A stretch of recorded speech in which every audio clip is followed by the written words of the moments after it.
अब हम इसमें देखें कोइंसिडेंट लाइन क्या होती है। हमारी कोइंसिडेंट लाइन वो होती है जिसमें A1/A2, B1/B2 और C1/C2 तीनों ही एक दूसरे के इक्वल होते हैं। हम देखेंगे कैसे।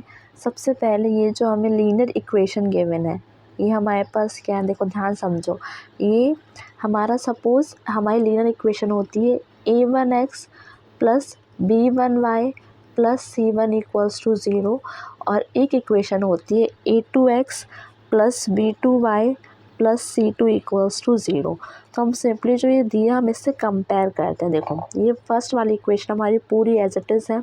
यहाँ पे x का जो कोफिशिएंट है वो A1 है, तो यहाँ पर x का जो कोफिशिएंट 2 दिख रहा है, तो यहाँ से हमारे पास A1 की वैल्यू क्या निकल के आ गई, 2 निकल के आ गई।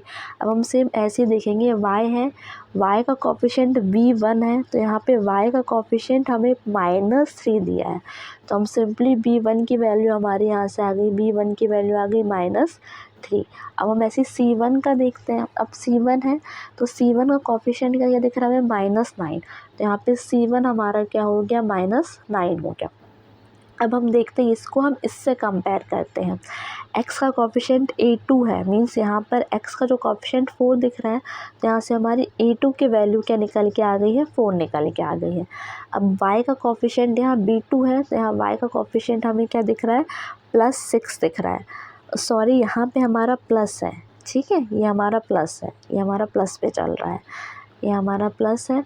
तो y का कोफिशिएंट B2 है, तो यहाँ पे y का कोफिशिएंट 6 है, तो हम लिख सकते हैं B2 इक्वल्स टू हमारे पास आ गया है 6। अब C2 का कोफिशिएंट यहाँ -18 है, तो हम कह सकते हैं C2 इक्वल्स टू क्या हो गया हमारे पास, -18 हो गया। अब हम कंपेयर करते हैं A1/A2 में। अगर हमने देखा A1/A2 हमने क्या, तो आ गया 2/4, इसको हम कट कर सकते हैं ना, 2 1 ज़ा 2 और 2 2 ज़ा 4। अब हम ऐसे ही देखते हैं B1/B2 का। अगर हम देखें B1/B2 का, तो यहाँ पे B1 की वैल्यू हमारे पास 3 दी है, तो हमने 3 लिख लिया। B2 की वैल्यू हमें 6 दी है, हमने 6 लिख लिया। अब हम इसे भी तो कट कर सकते हैं, 3 1 ज़ा 3 और 3 2 ज़ा 6। अब हम सिंपली ऐसे ही C1/C2 करेंगे, तो C1/C2 इक्वल्स टू हमारे पास क्या दिया है, -9 और एक दिया है -18, तो ये भी हमारा कट हो सकता है। माइनस से माइनस कट कर दिया, 9 1 ज़ा 9 और 9 2 ज़ा 18, तो हमारे पास A1/A2 1/2 आया है, B1/B2 भी 1/2 आया है, और C1/C2 भी 1/2 आया है। इट मीन्स क्या है, जो हमारा A1/A2 है वो हमारा बराबर है B1/B2 के, इक्वल है C1/C2 के। इट मीन्स तीनों अगर इक्वल्स है, हमने देख लिया, प्रूफ भी कर लिया, तीनों ही 1/2 आ रहे हैं। A1/A2, B1/B2, C1/C2 तीनों आपस में इक्वल है।